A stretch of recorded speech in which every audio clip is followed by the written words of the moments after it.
FM. I'm Shaun Sullivan. Today I'm joined by Paul Bell, Head of Performance at Scottish Squash, one of the most thoughtful coaching minds in the game.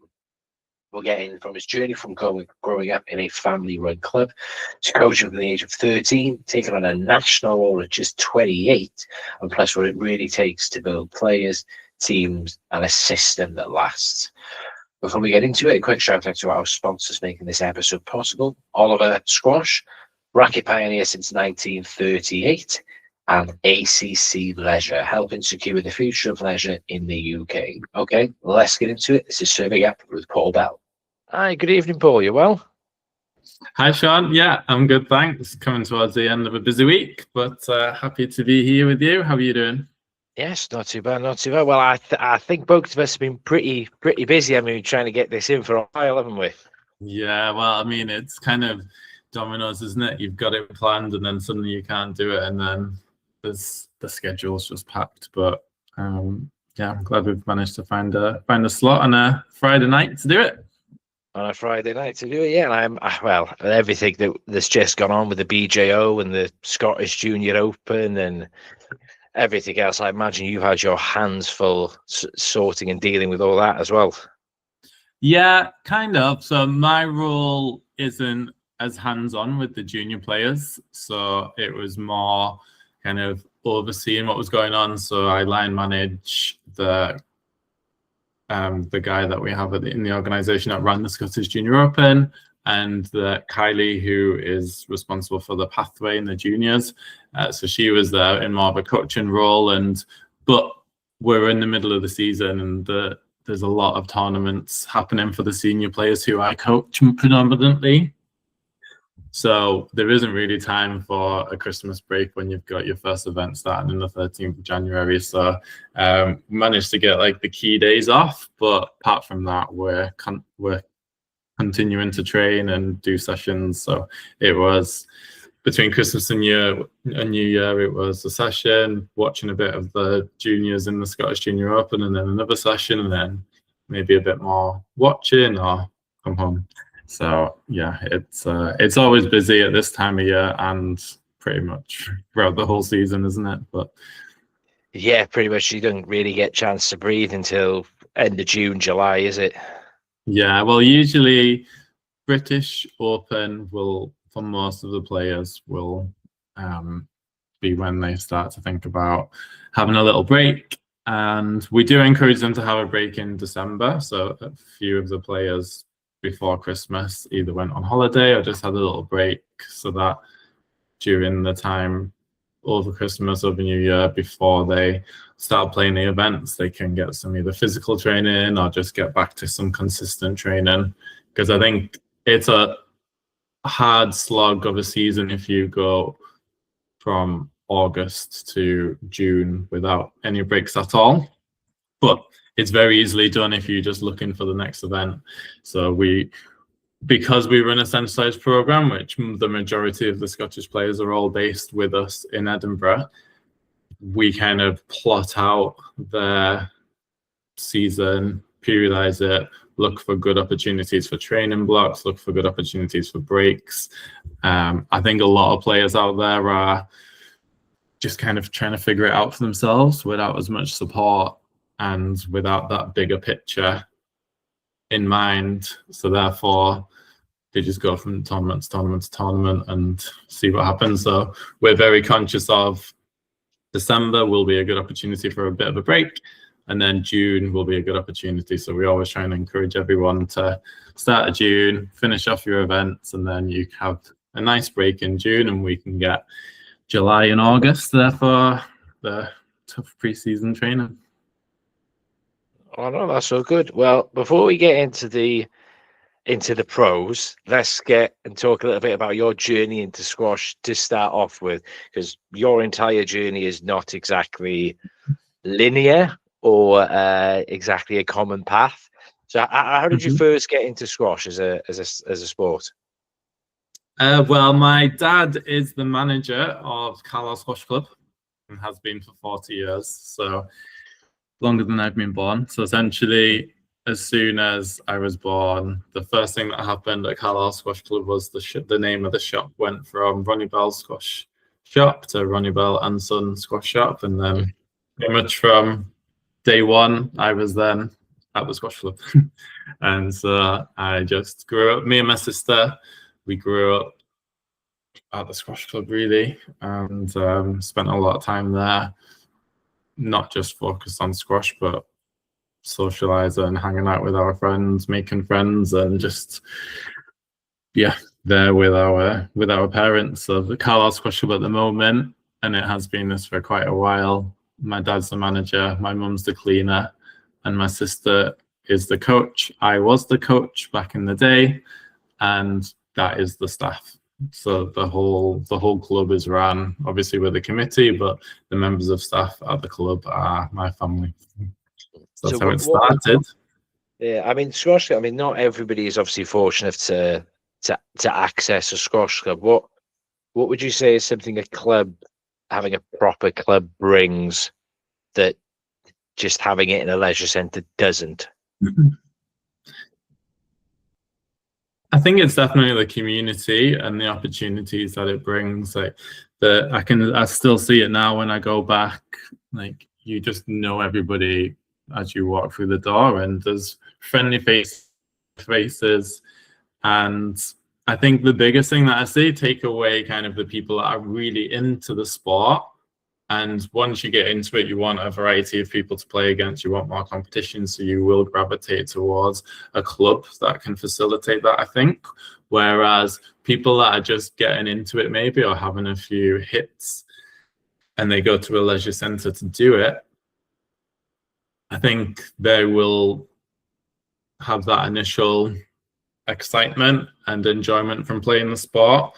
But I think the beauty about the club, and hopefully how the infrastructure in the club works, that they will help to branch out your network of squash people to play against, to meet, and to find the type of squash experience that you want to have, whether it's just a run around again.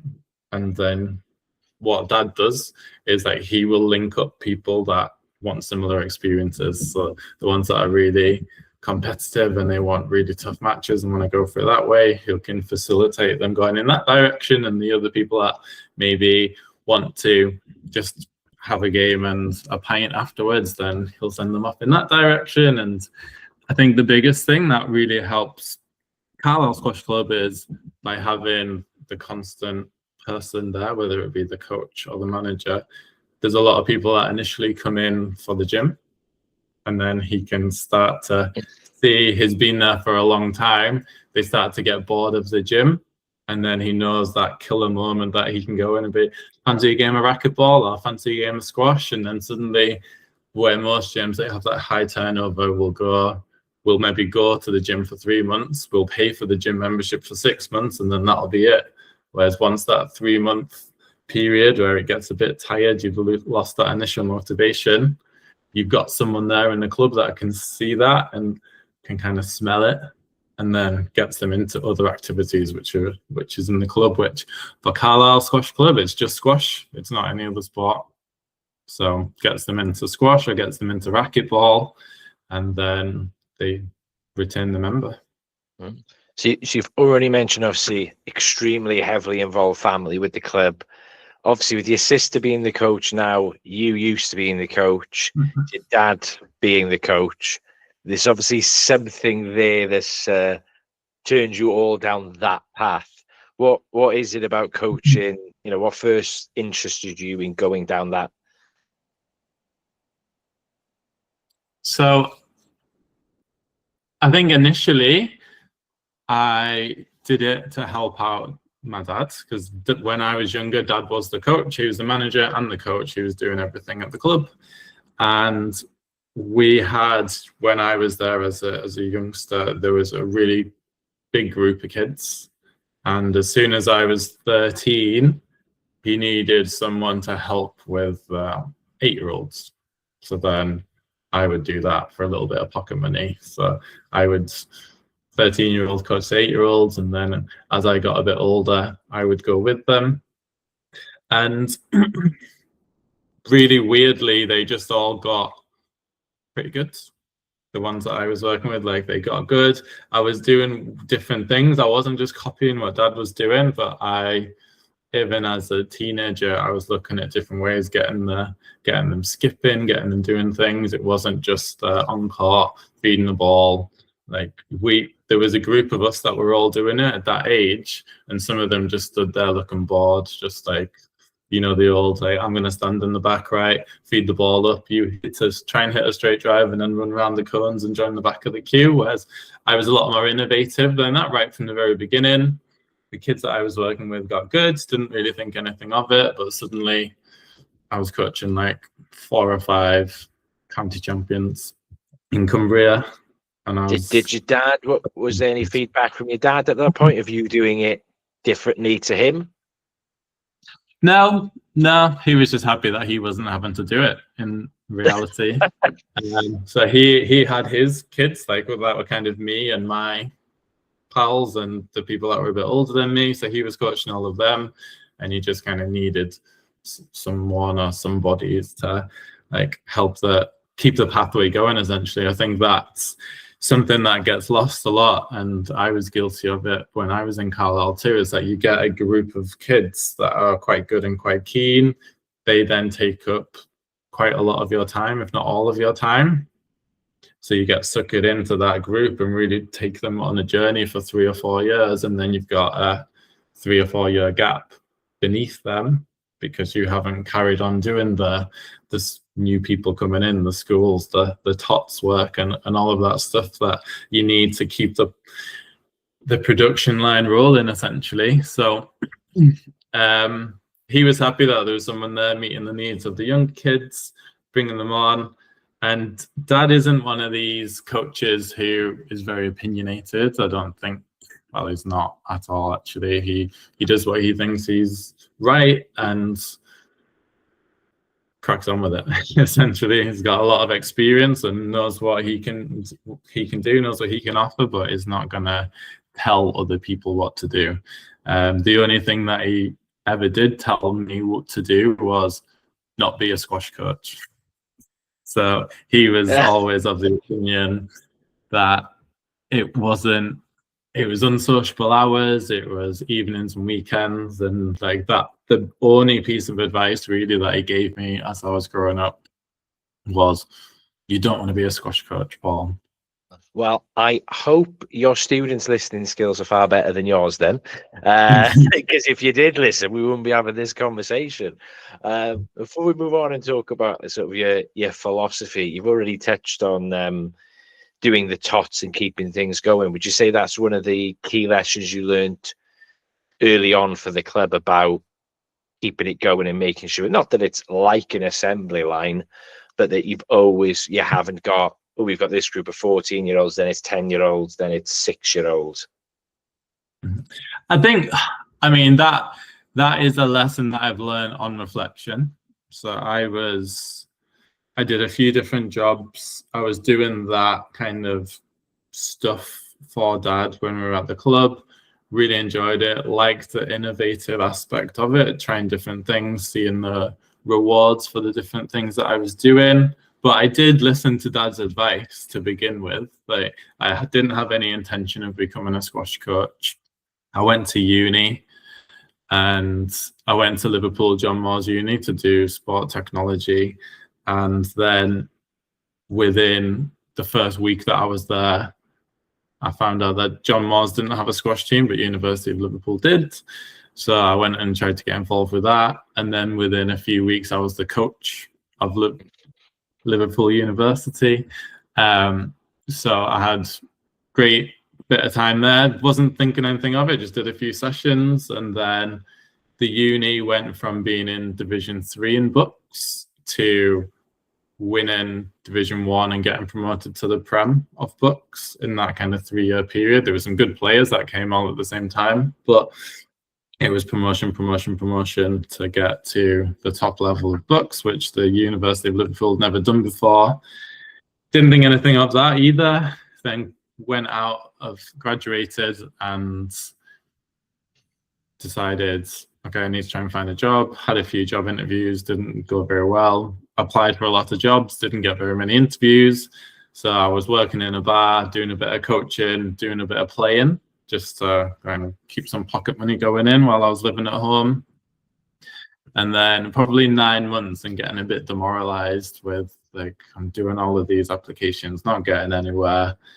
I'm really enjoying coaching. When I look back on it, I have done quite well with all the coaching that I've done. I'm going to have a look on Squash site and see what jobs are available as a coach. So applied for 2 jobs and told the squash club that I'm going to apply for some jobs.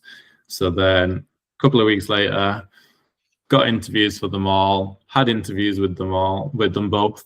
And then in that time, the squash club said, oh, well, do you want to be the coach here properly as well?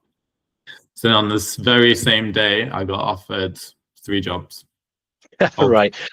And what are you able to talk about the 3 and which one you went for and why?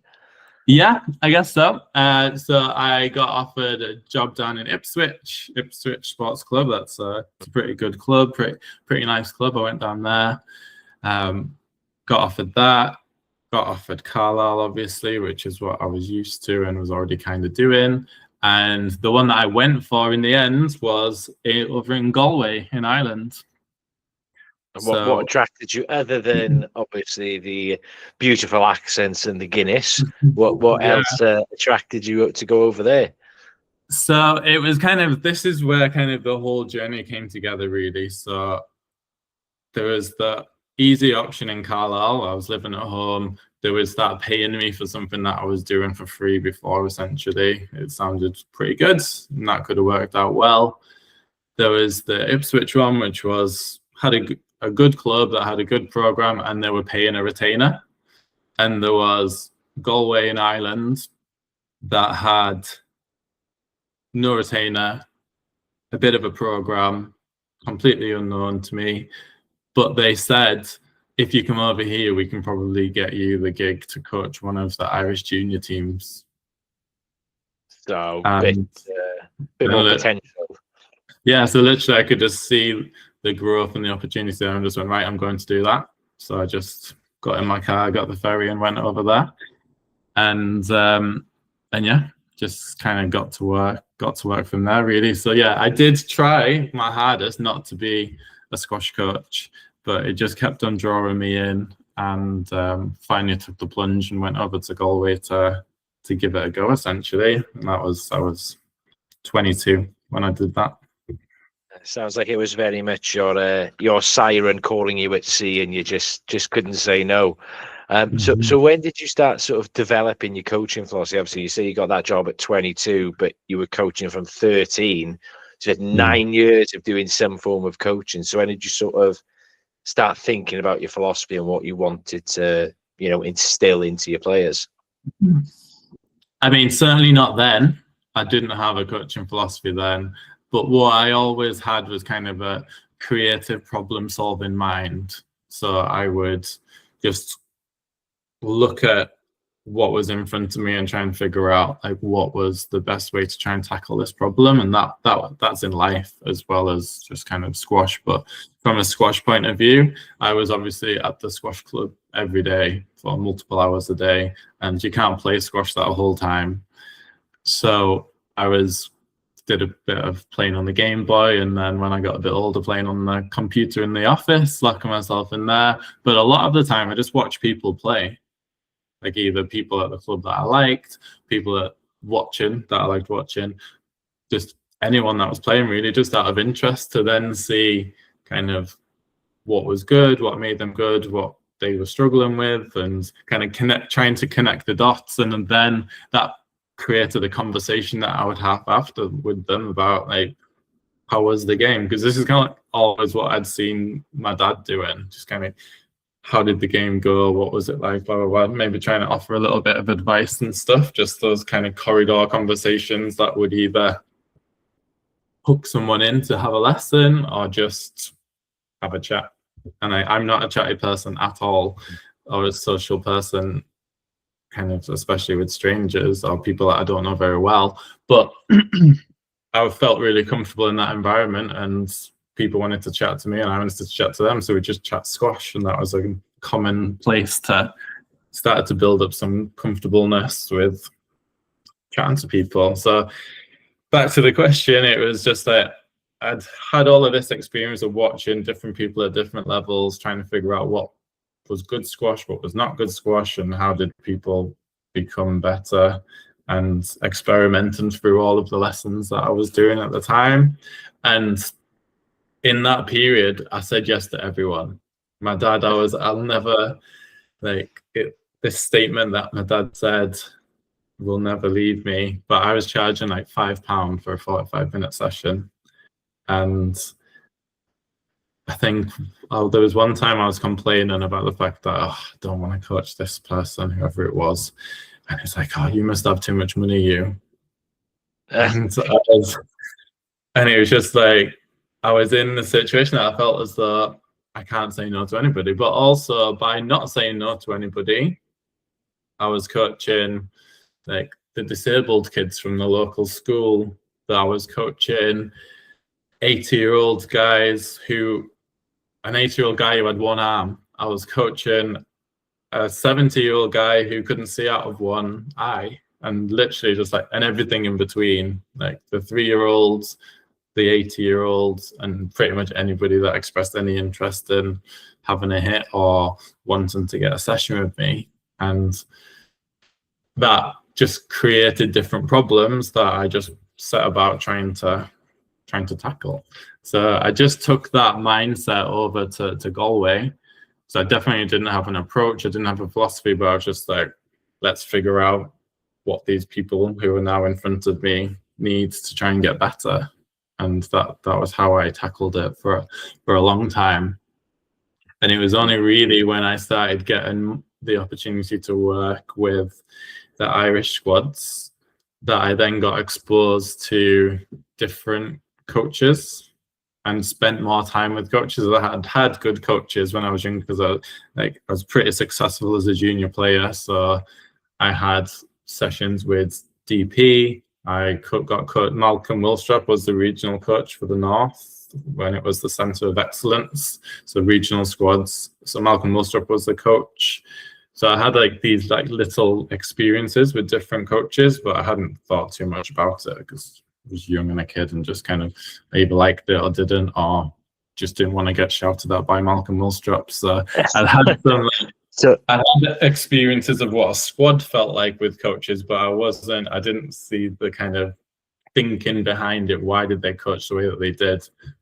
But then in Ireland, I kind of became the de facto assistant national coach and got the opportunity to start working with Hadrian Stiff and spent a lot of time with him. And then that kind of got spoken. He's actually came up a couple of times in the podcast, mainly speaking with Jethro Binns, mentioning how Hadrian has helped him. So what, now that you're starting to build on that philosophy, and obviously Hadrian's obviously going to be like a mentor to you, how did that philosophy start building, and what has it shaped into for you? So for me, it's always been about the individual. And I saw it very much started with, I don't want to coach like that. So some of the experiences that I'd had, obviously. Do you want to give me an example? I don't want to coach like that. Give me an example. No, well, no names, but just like a style. Names, but I think it was the style of, you're gonna play this way. Like, I'm gonna imprint onto you the way that you need to play. And that didn't align with me as a player. It didn't align with because essentially what I want to do as a coach is I want people to go on court and enjoy themselves and have fun. It's also evolved into, I want them to be really successful and achieve what they want to achieve. But at the crux of it, if the choices were between helping a player get to 10 in the world, but they played the way that they wanted to play and really, really enjoy the whole experience, versus you become number one in the world, but you hate every second of it, but you can get through it because of the accolades and the titles that you win, I would much rather the 10 player for me. into it, not trying to turn sort of, if you would go like Yusuf Ibrahim, who's, going for every nick as soon as he sees that sliver of space, not trying to turn him into, say, Joel Makin and grinding out the rallies, and vice versa. You were just going, right, he's got exceptional racket skills, he's got exceptional fitness. How can we excel those qualities? Yeah, and I think it all boiled down to a really early thing that, again, sticks with me was Hadrian talking about, or talking to, I can't remember the way he was talking about him, or we were with him, with Pete Geneva, who's the head coach in Hong Kong. And he said if he could do it all again, as in his whole professional career, he would do it the way that he wanted to and not the way that his coach wanted him to. And that just stuck with me. It really aligned with me, and I can see those kind of dynamics playing out now. I get privileged that I get to travel around the world. I get to see different coaching setups and different coaches doing their thing, and it's like there just always seems to be, and you can see it in other sports as well, that kind of, what does the athlete or the team want versus what the manager wants, and whether those, if you get synergy with that, then obviously it's amazing and the magic happens. But when the dynamics aren't quite aligned, then that's when you start to see things really unraveling. So I wanted to, at the forefront of it, what I wanted was to be what the player needed me to be as a coach. And that was the first thing, even to the point that when I came back to Carlisle, I didn't just want to be like Paul Bell squash coaching. So I was like, right, let's come up with a business name. And I called it Your Squash. And it's just like, it's not about me as the coach, it's about you as the person that wants to be coached. And that's kind of always been the crux of, this is what I'm all about as a coach, and this is what you'll get from me. So it's, the first lesson isn't going to be, right, you need to hold a racket like this, you need to swing like that, you need to do this, you need to do that. It's going to be, okay, what do you want to do? Where are you having issues? How do you want to play? And trying to align all of that stuff with things that resonate with you, that you enjoy doing, and yeah, going from there. So what is it you, obviously you're saying about a very individualistic coaching philosophy and coaching style. What exactly are you looking for in them that's, going to keep you interested in their developments? Like when I spoke to Nick Matthew, he very much wanted to see sort of like a fire in the belly and the determination on court, and if they were lazy, then maybe they'd only have one session. Now that you've gotten a bit older, and maybe you might be saying no to people after one or two sessions, do you know what you're looking for in people to know, like, I can work with them and this is the path I want to take them down? Yeah, and I think it's probably, I do quite a bit of vetting as much as I can. It's a bit more difficult, but I try and do vetting with the players before they start. So it's like, tell me about your game, tell me about what you like about squash, and trying to gain an understanding, because it's kind of, there's a different ways of working, I think, between a private coach who's out there maybe working with professionals, if we relate it. A private coach is working with professionals versus a national coach, in that they can say no to people. I can't. If you're Scottish and you want to be good and you're kind of good, then I have to work with you. They can say no to me. So there's some players that are on the Scottish program that are based in other places, and that's absolutely fine. And we encourage them to do that if it's the right thing for them. But if there's someone that's Scottish that wants to get good and they want to work with me, I'm here for them, because that's what I get paid to do. So have you ever had to have a frank conversation with someone and be like, come on, if we need this to work, I need you to do X, Y, and Z to make this relationship, be as good as it can be? Yeah, for sure. Like, I have some clear expectations and what I would expect as kind of, we call them performance behaviors from players. And it's all about kind of having a plan about what it is that you want to achieve. Doesn't need to be goals, but understand what you want from a where you're trying to get to point of view, understand how you want to get there. So how do you want to play? What do you like doing? And then trying to connect the dots. If we know where you want to get to and how you want to approach getting there, then I can support you with that. And it's got to be a two-way thing. It's going to be two-way questioning. It's going to be constant check-ins.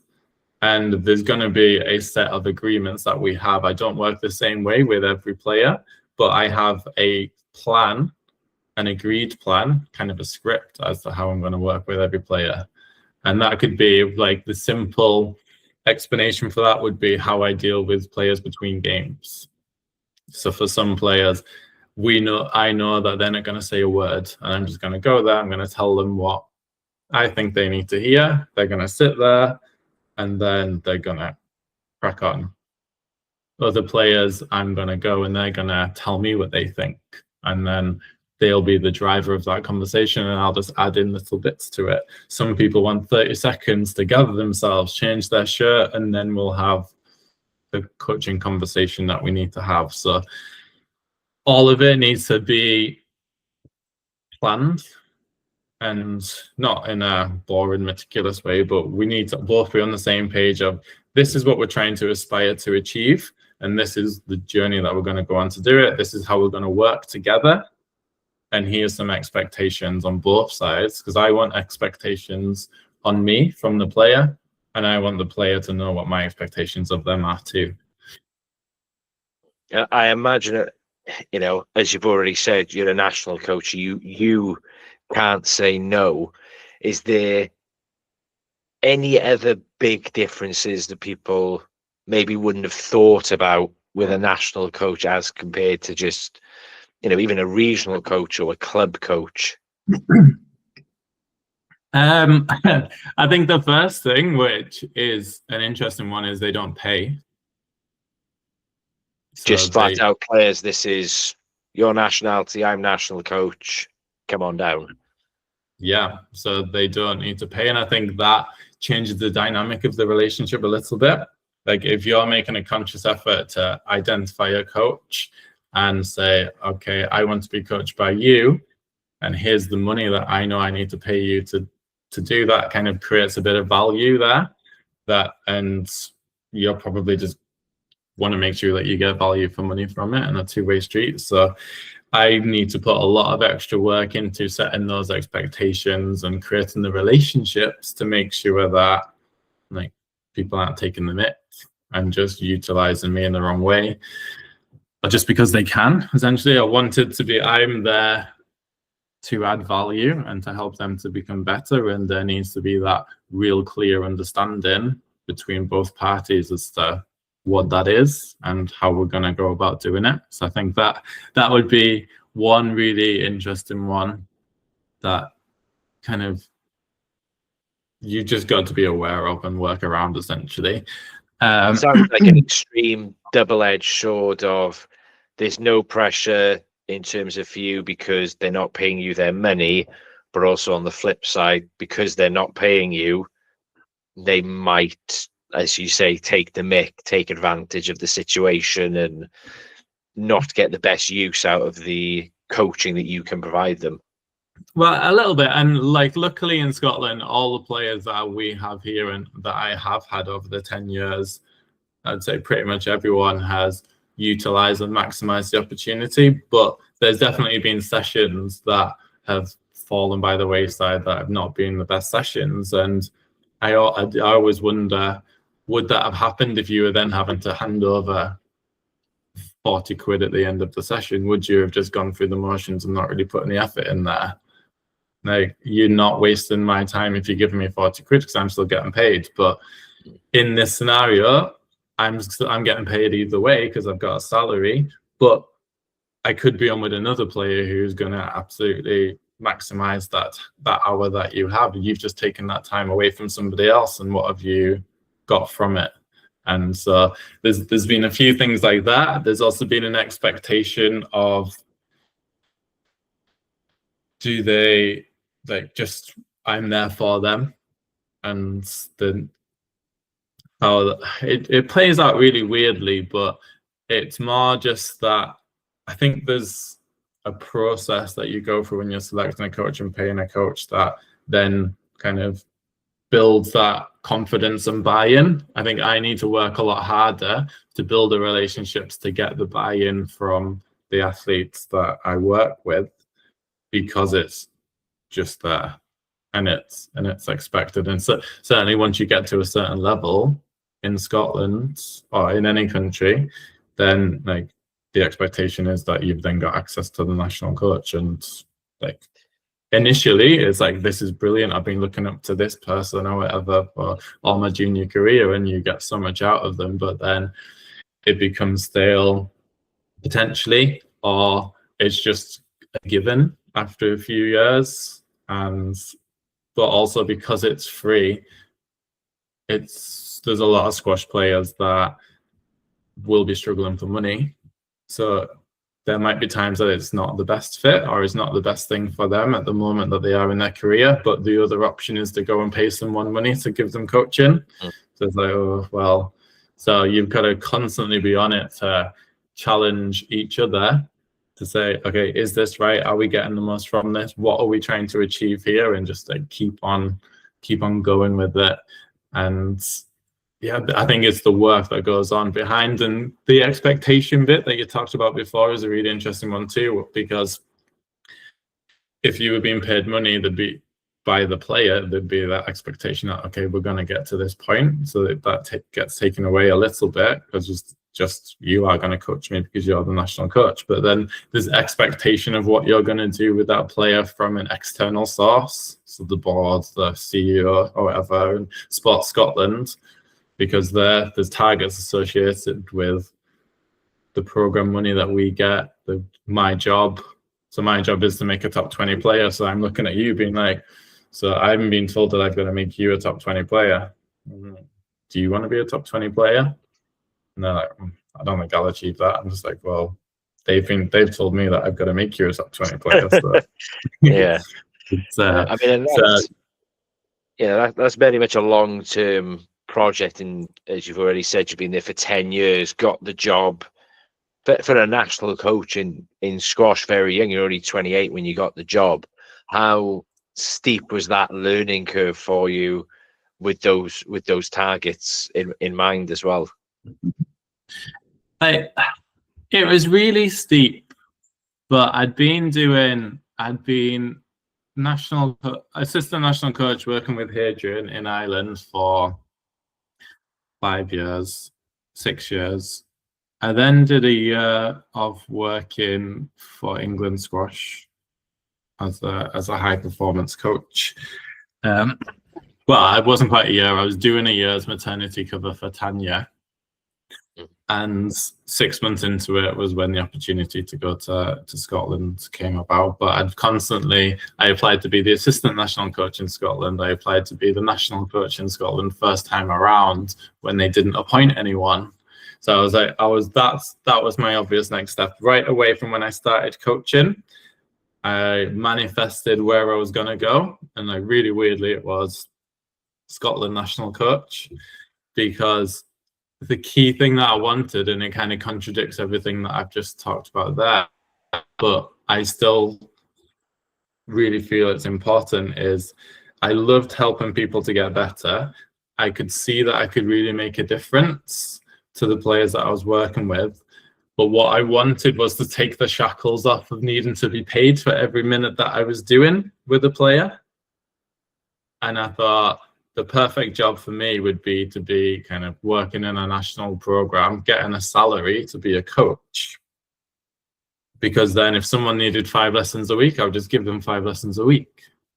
Rather than it being, if you had 3 lessons a week, this junior at Carlisle, if you had 3 lessons a week rather than 1 lesson a week, you could be unbelievable. But knowing that they couldn't afford 3 lessons a week. So it's like, well, I want to give you more, but I also need to make money as well. I'm only charging £5 a lesson, so I can't really give up my slots anyway.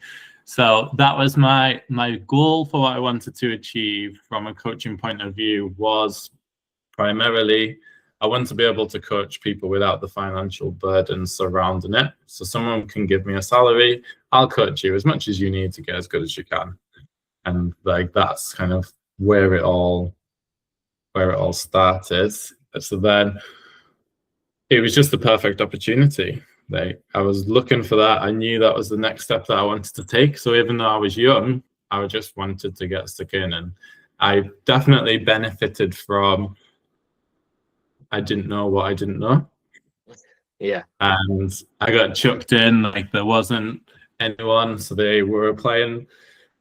I interviewed to be the national coach in September, and they offered it to someone and it didn't work out, and they didn't have anyone in place for a while. They had an interim person for a couple of months, and then they left. So there was like no coach at all for a month before I got approached to come and get involved. Luckily for, well, not luckily for me, but I guess luckily for everybody, but really unluckily for Carlisle, Carlisle flooded in December. So, right. And Carlisle Squash Club's been flooded twice. I lived across the road from the squash club, so my house got flooded, my job got flooded, and then 3 weeks later, I got a call from this woman being like, I've just become the CEO of Scottish Squash. We need a coach. I went through the interview manuscripts for the interview notes that we had back in September. I saw that you were interested, looked like you were a good candidate. Would you be available to meet? So I met her and she's like, I just need someone straight away. Can you come and help us out for a bit? And I obviously could because I wasn't doing anything. So we agreed that I would come and do 3 months up there and see how it went. So that was kind of my opportunity, my shop window. So I just went. I was still living in Carlisle, so I would get up at, they had a brutal schedule in the program, but I'd have to get up at 4, drive from Carlisle to Edinburgh for the 6:30 start. They would train before, there was students that trained before uni, then the senior players would come in, then there'd be another session at 2 and another session at 4, and then I would drive home at like 6 and get back home at 8, and then do that. Straight to bed. Straight to bed, yeah. So I did that for like 3 months, and then it came round to, do you think you'd want the job? Needed to go through the process, and luckily I got it. But I mean, in terms of, I thought I was really ready for it, and I was excited to do it. There was lots of things that I didn't have a clue what were coming, but kind of like blissfully naive, and I was just so amazed that I'd got this opportunity and so grateful for the opportunity. But then like it hit home straight away that, oof, maybe I'm not, because the first thing, like Kleiny and Greg, so Alan Klein, Greg Lobban were the 2 key players at the time. They were both highly ranked in the top 100s, but no one else was. And they came in, spoke to the CEO and just like, well, who's going to coach us? So they're just, I mean, it must have been intimidating as well, because if you'd have looked just across the border at England at the time, it would have been David Campion coaching there. And then, well, it was, I was obviously working there, so it was Chris Robertson, that was the national coach, and then Camps was the assistant national coach, and I was working with Lee Drew. So it was quite a stacked team that they had. Yeah, you've got, Chris Robertson, ex-world number 2 or 3. David Campion, former, runner-up in the World Juniors, and then Lee Drew as well. Then if you looked over to Wales, you would have had David Evans, British Open champion and former world number 3. I didn't think about any of that stuff. All of that, I just found like that was great that I'd had the experiences of working with them, learning about what they were doing, being involved in all of those meetings that they were having, and learning about how they approach things. I'd also been the assistant national coach in Ireland, so I'd been working with Hadrian. I'd been to all of the European events and stuff, so because obviously Hadrian's well connected. He knew everyone. So then we were having conversations with all these people, and like everyone there was like ex-players, been around for a while. They knew their stuff. They knew each other. And in reality, the thing that I really wanted to be part of that, I was so grateful that I was, with the opportunities that Ireland were giving me. And I was just like, I can't wait until I'm 40, because then I'll maybe get an opportunity to be like a head coach, a national coach, and I'll kind of have done my time and got the experience. And then when I'm older, I'll get the chance to do it. So I was on the countdown to getting into my 40s, and then I'd get the chance to be a national coach, and then it suddenly came along straight away. And for those who don't know, you know, national coach for 10 years, and you're not even 40. So hit the goal a little bit ahead of schedule there. I mean, another thing I imagine that people wouldn't have thought for the national is you've obviously got very different goals to coaches of clubs as well, because it goes on how much funding the governing body goes on performance, doesn't it? And for Scottish squash, the big, obviously now it's going to be the Olympics, which is going to be its own thing in a couple of years. But for a long time, it was the Commonwealth Games was the big focus for all the nations, wasn't it? It was, yeah. So, I mean, there was two key things. First day on the job, had my meeting with the CEO, and just like, we need to get a medal. This was in 2016, first Commonwealth Games. That was 2018. She said, we need to get a medal in 2018 Commonwealth Games. We're going to lose all of our funding if we don't get a medal. So, okay. For reference, how many medals had Scotland squash got in its history, Commonwealth Games? They got 2. So 1998, they got 2 with Peter Nicol. And he won the singles as for Scotland, and then also got a medal in the doubles. And then since then, they hadn't got a medal since, but they'd been 4th a few times in the doubles. So they were thereabouts, and they kept on saying to the funders, like, well, we'll get a medal this time. We'll definitely do it this time. So that was the key thing. And like straight away, pressure was on. We need to get a medal, otherwise all of this is gone. And then from like the players' point of view, the whole program, like the philosophy of the previous national coach, Roger Flynn, he did a really good job of creating kind of like a team ethos. So it was very different to my kind of philosophy, whereas I'm very individualized.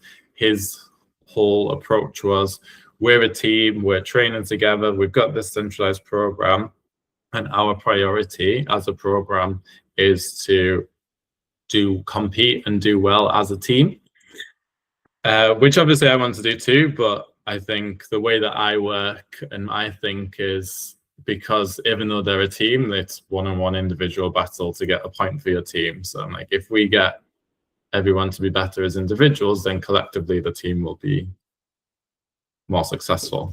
But he did it differently, did well to get a good group of players involved, and they had come 4th again in Europe for quite a while.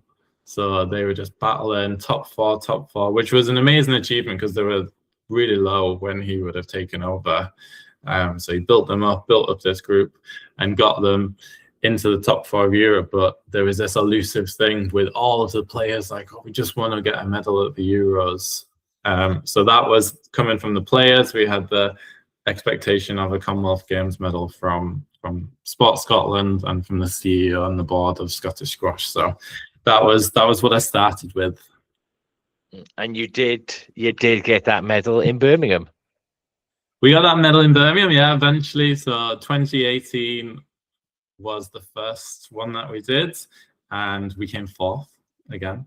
So we won straight away. Like, we had such a amazing start to our tenure. So following on from the conversation that I said where I got the job, and then day one, Greg and Alan were, okay, so who's going to come and coach us?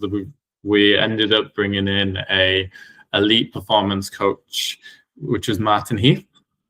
So he was based in Canada, but he was going to be kind of the point of contact for Greg and Alan to get some kind of more elite coaching experience and support. So he was also then involved in coming to the Europeans and going to Commonwealth Games and stuff like that. But he essentially was a remote source of support for Alan and Greg, and then he would come and do a couple of camps a year in Scotland.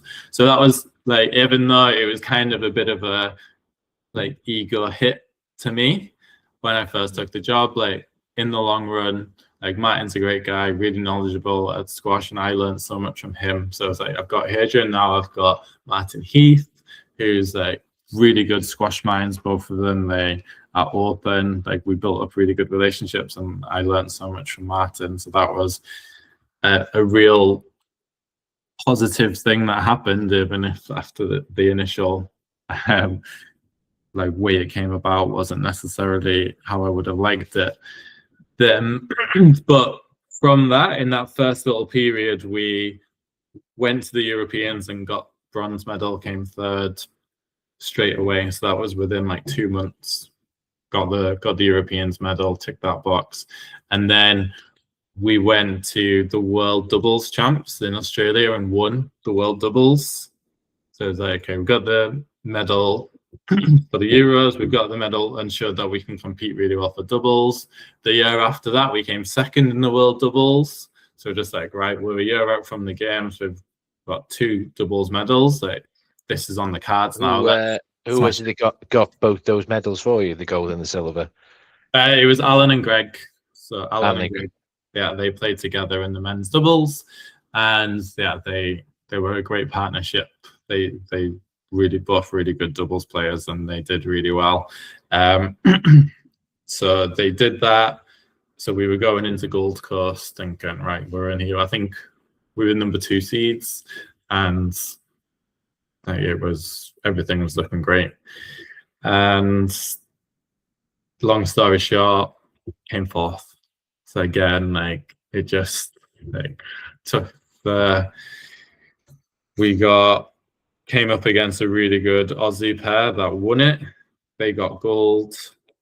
Zach Alexander and David Palmer, they played unbelievable against us, and we had a few.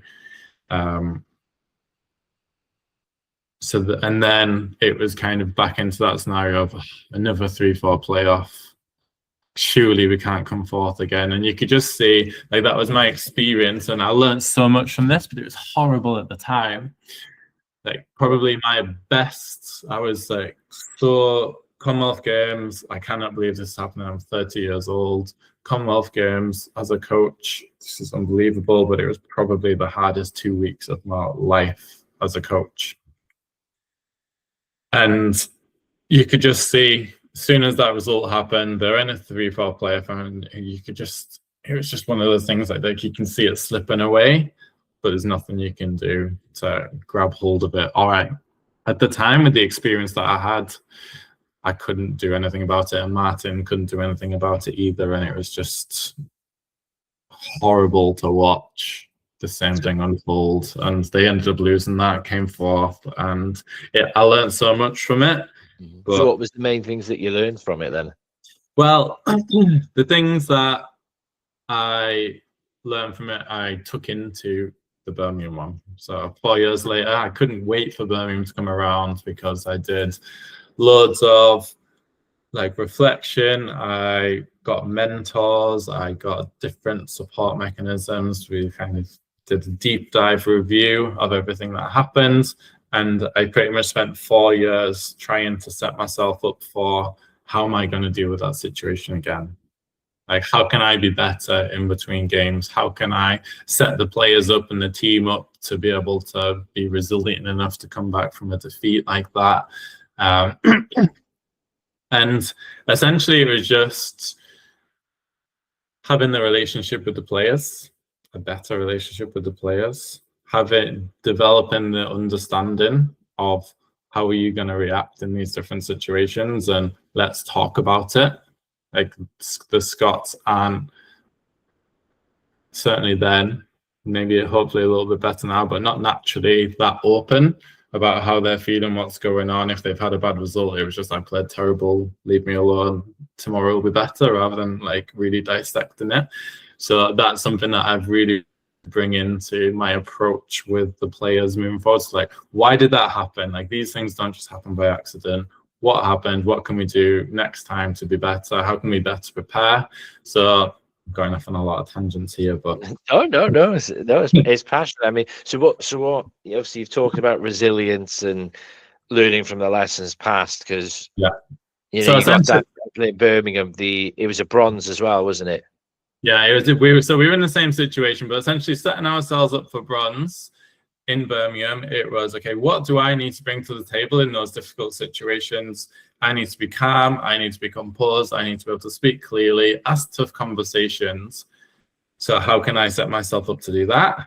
That was lesson number one. Lesson number two was, how can we like develop the players and the team dynamic in a way that they can be open and vulnerable with each other, talk to each other, and not shy away from difficult moments. And did it change at all, because it was Rory and Greg? It was a different team, wasn't it? Did that change the dynamic at all?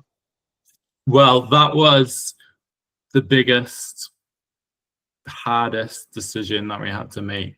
So like we made the decision to break up Alan and Greg as a partnership, not because they weren't a very good partnership, but it was more the dynamics, like personalities and like the dynamics that relationship brought. There was loads and loads of respect between Alan and Greg. Greg really looked up to Alan, but they were also each of his biggest rivals.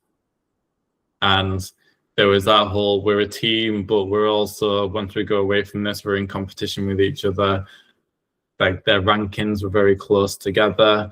They wanted to beat each other, and like kind of that whole power dynamic.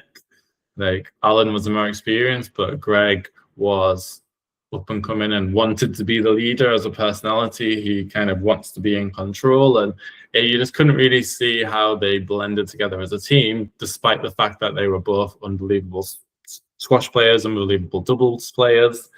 Just couldn't see how, if they got put in that situation again, how they could gather themselves and be resilient enough to come back and do it. So luckily for us, we had 4 amazing doubles players. So Dougie Kempsell ended up playing with Alan, who essentially ended up, like, on paper at the beginning, they were our number 1 pair.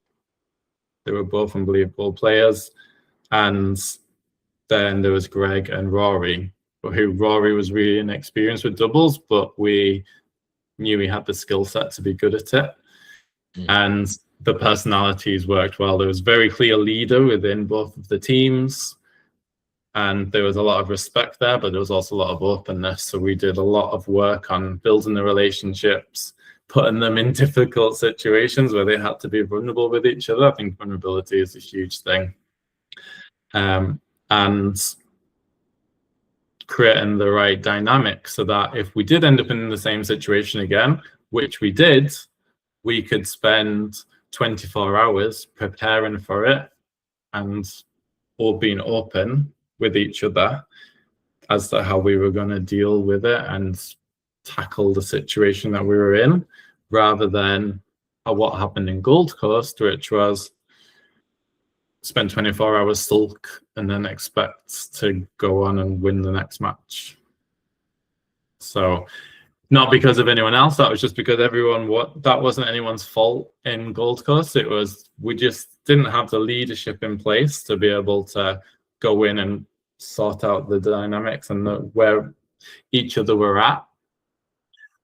And we also hadn't done the prep work so that we could like understand how each other were going to in that situation and understand what each other might need in that situation to reset and go again. So we had to do a lot of that work in preparation for Birmingham. No, I mean, that's it's a shame you won't get a chance to go one better in your own back garden in 2026. But hopefully it just gives you longer to prep for 2030 and for the Olympics, which we'll see who gets in. Obviously, Greg is the number one at the moment, so we'll wait and see what happens with that. Going into sort of, so very conscious to be very generous of your time. Going into more of a big picture talk now. Obviously, being involved with squash, and I do think coaches see a different perspective than what the players do, because obviously the players are just focusing on themselves and getting their own ranking up, while the coaches are dissecting games, looking at patterns, right, that you could play this, you could play that person. How do you think squash is as a sport right now, and how do you think it could improve, as we have that lead up to LA 28? It's a good question, and I think it's hard to know where squash is as a sport. I mean, I guess you mean at the kind of elite ends. Just in general, every sport has its own struggles. For me, our biggest struggle is what the unique thing the squash has compared to other racket sports is that the referee is basically actively involved. They are like a rugby referee. They do have to come in and make decisions. It's not as simple as just making an out call or just making a double bounce. So for me, that's our biggest obstacle, is probably the right way to put it at the moment. But then again, we've got so many exciting players coming through, which I know we have no control over. But having just watched some of the players at the British Junior Open, there's going to be a lot of fireworks coming in the next couple of years and just after the LA. So for me, as soon as you get the refereeing a bit more streamlined and get everybody on board, from the players all the way up, so everybody knows where they're going, I think squash will, hopefully go back to the heyday. But for you, where do you sort of see what squash is doing well and where we can sort of improve? Well, I think in general, I mean, I don't think about this question very often, so it's a nice one to have, because I'm very focused on like, how am I doing things, how are my players doing things, what's happening in Scotland. So I think if we start on a smaller scale in Scotland, I think that at the higher level, and then relate this back to world from PSA point of view, I think things are looking quite good. There's the Olympics opportunity. I feel the way that we showcase the sport at the highest level is really good, with the glass courts, the aspirations to get it in iconic venues.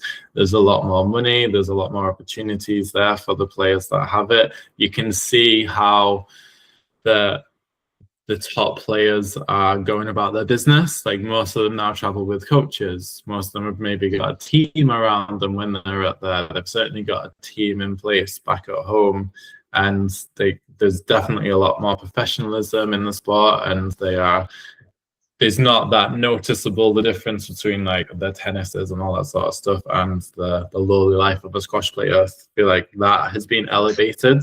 The profile of squash players, certainly in Egypt, is really high, and the opportunities that come with being a really top level squash player seem to be quite good.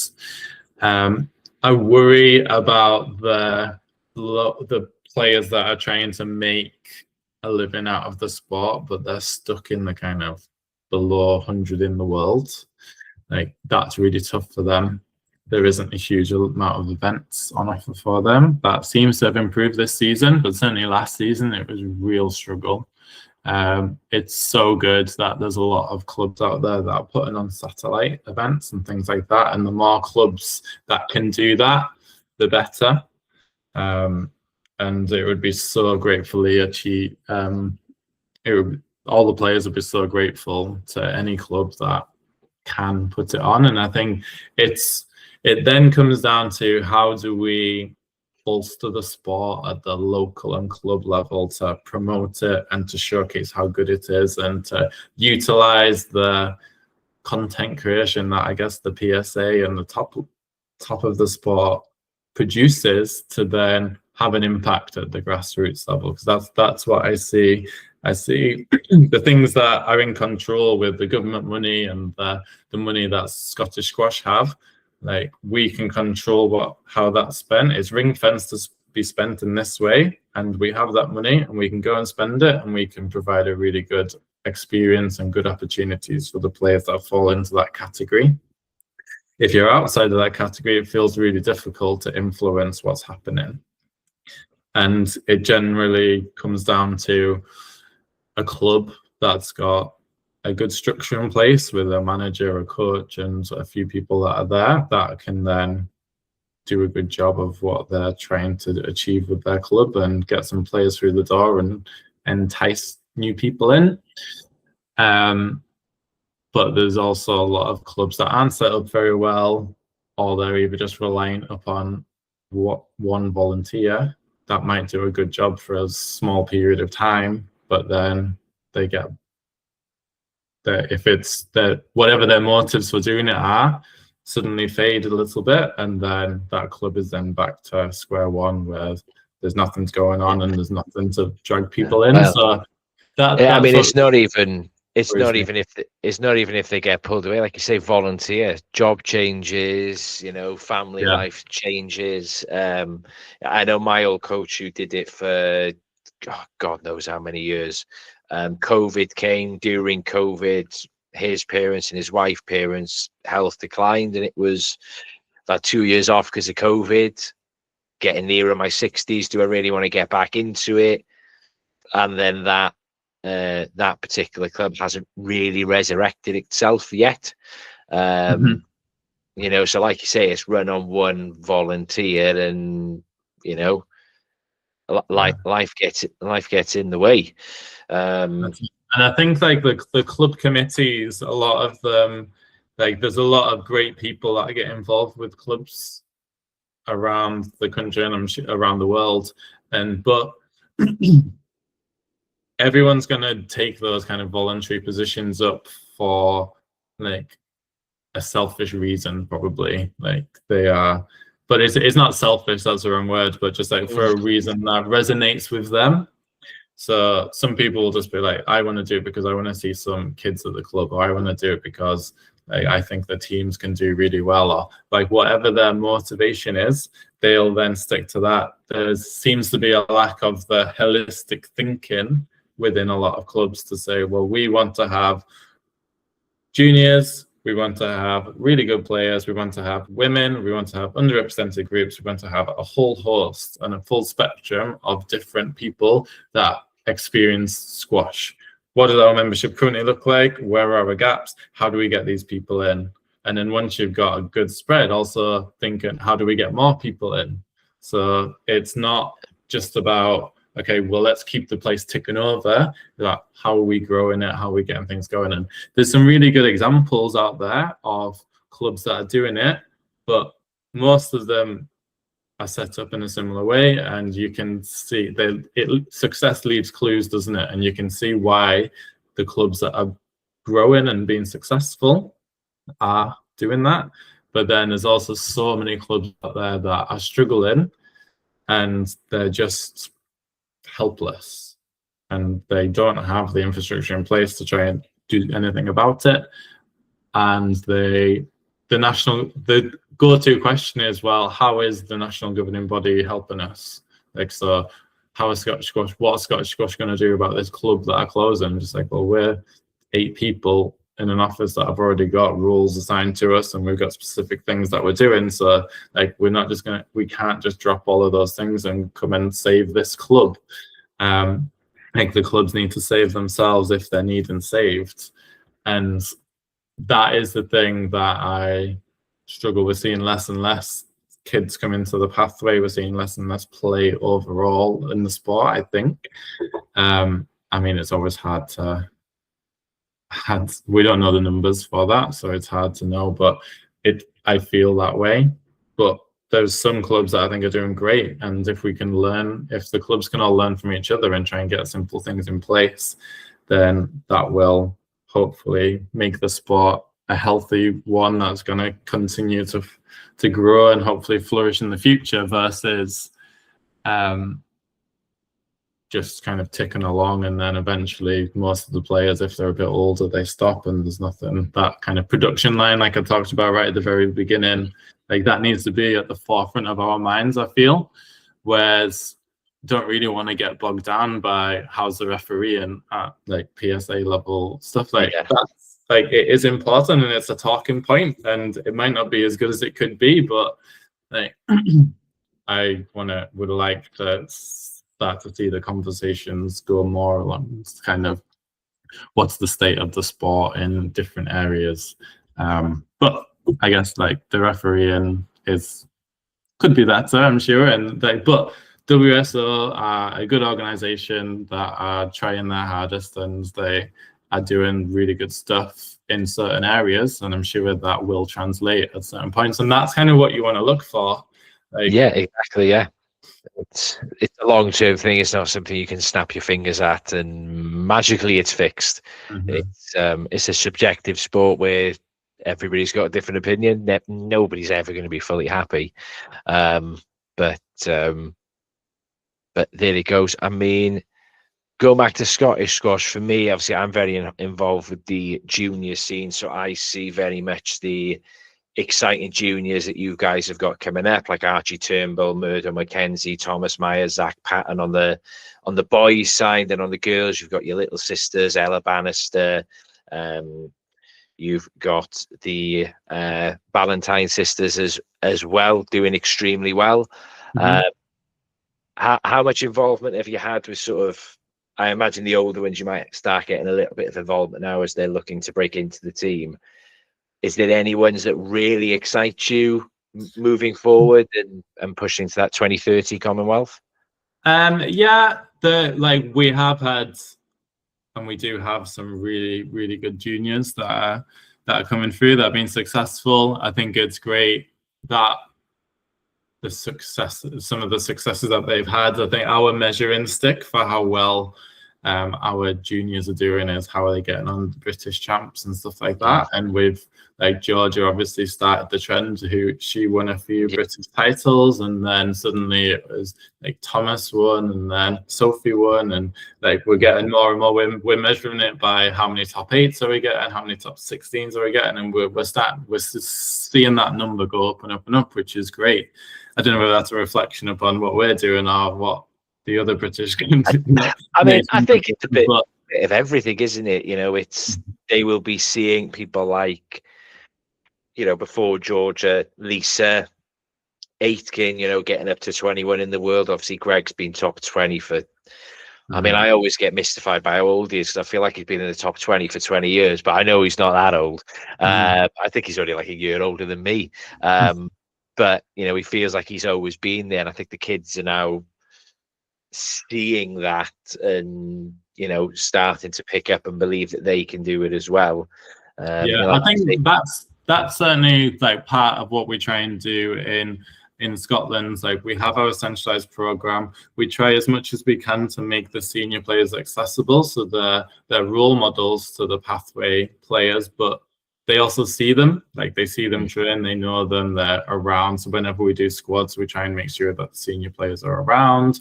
Like we get the senior players to compete for selection around the country, so that they go into different clubs to play selection events and things like that. So I think they're a lot more accessible in a formal way than the top players maybe are in other countries.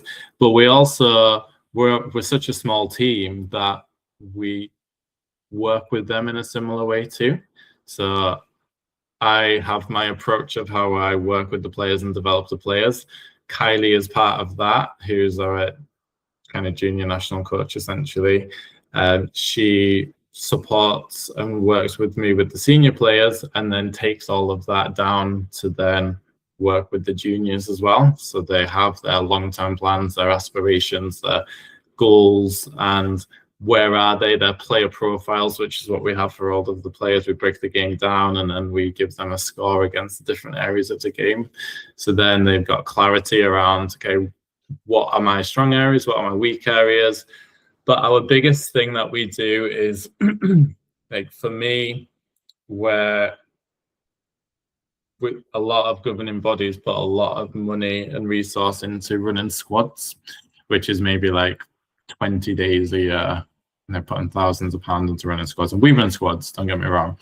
But where the improvement and development really happens is what's happening on a day-to-day basis in the club. So the key thing that we try to appear is we want to make sure that we have an understanding of the player, and therefore, and then we can share that understanding and our experience with the people that are actually going to make a difference to the player. So we share it with the player, we share it with the parents, and we share it with the coach that they're working with. So that's like the main people that are going to be influencing what the player does and how they develop. So then it becomes about, okay, these are the things to work on. This is maybe an idea of how you might go about doing it. This is how many sessions you should probably do in a week. These are the events that you should try and play to get the right exposure and opportunities.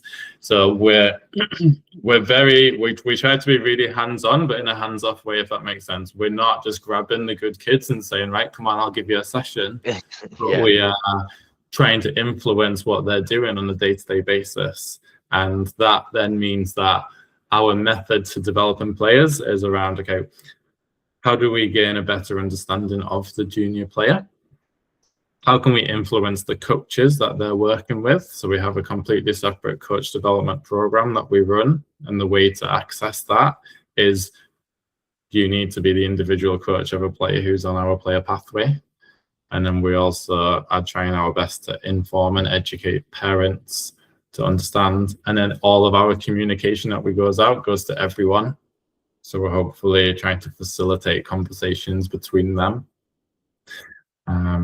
get everybody on the same page, and go forward on the front foot with our help and support without taking away without taking players out of their local environment too often. So you're not, if we think of it like a ship, you're not exactly taking the steer, you're not taking the wheel, but you're giving that bit extra wind to hopefully get them to, go that little bit faster and get further than they would have gone without you. Yeah, I think we're probably, I don't know, with that analogy, I don't know, not that nautical. Maybe one hand on the wheel? That's it. No, we're not, definitely not that. We're nowhere near the ship even. So we're speaking to the captain and everyone that's going to be on that ship before they get onto it. To say, this is the best ship for you to be sailing on.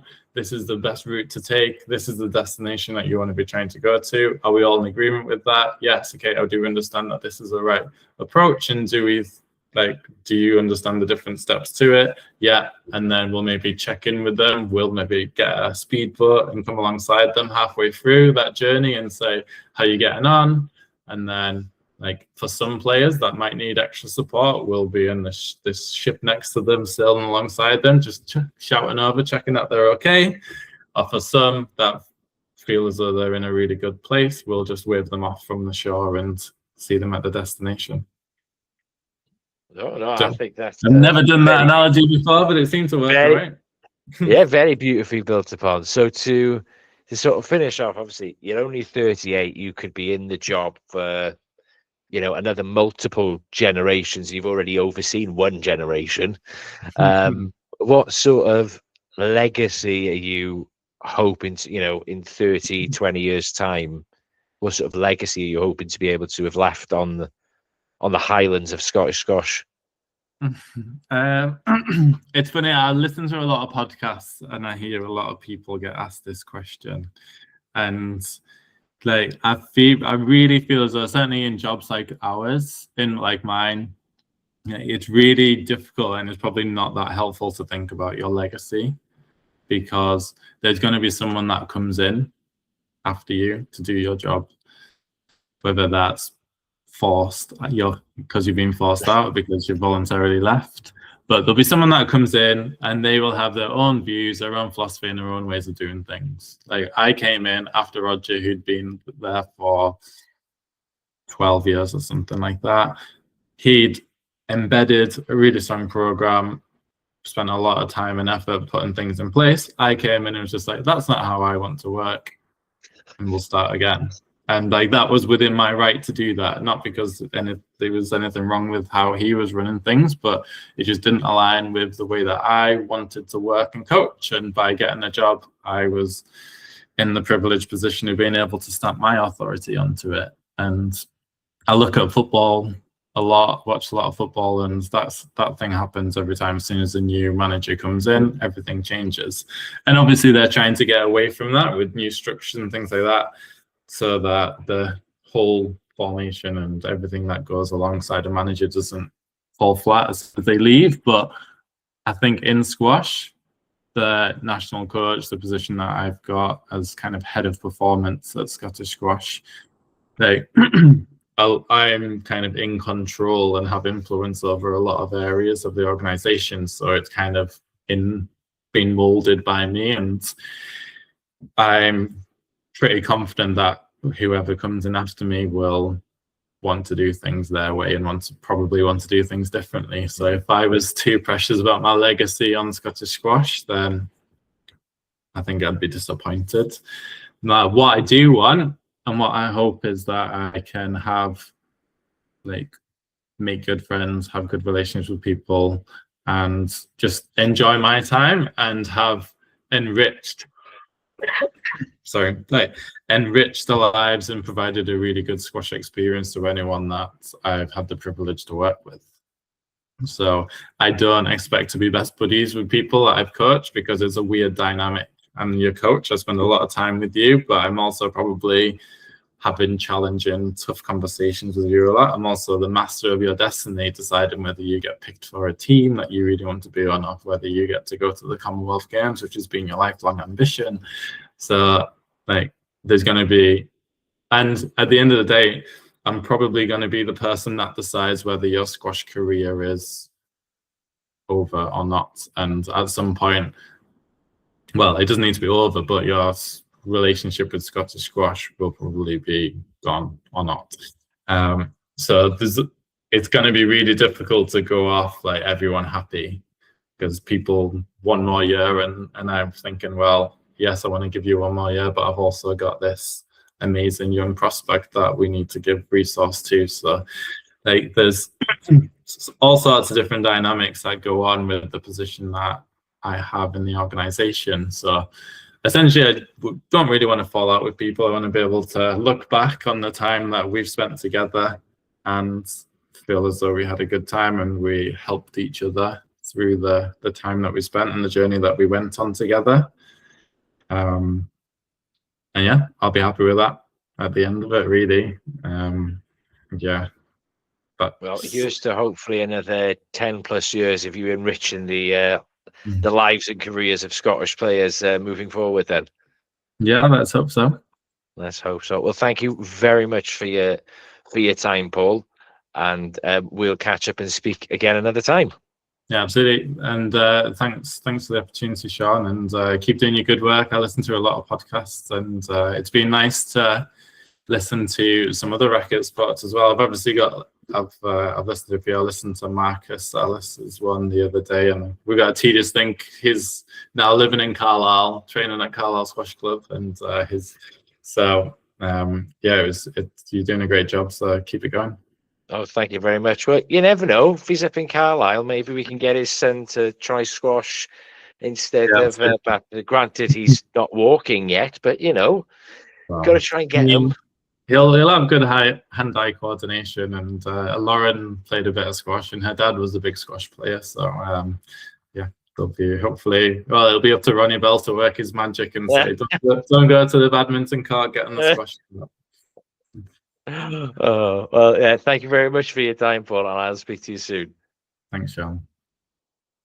That was Paul Bell. Massive thank you to Paul for his time and his honesty. If you enjoyed this episode, please follow and subscribe, leave a rating, share it with somebody who you think will really enjoy it. It'll really help the show grow. A big thank you again to both of our sponsors, Oliver UK, racket pioneers since 1938. Remember, if you're an England squash member, log into your membership portal to receive a minimum 20% discount on all Oliver products.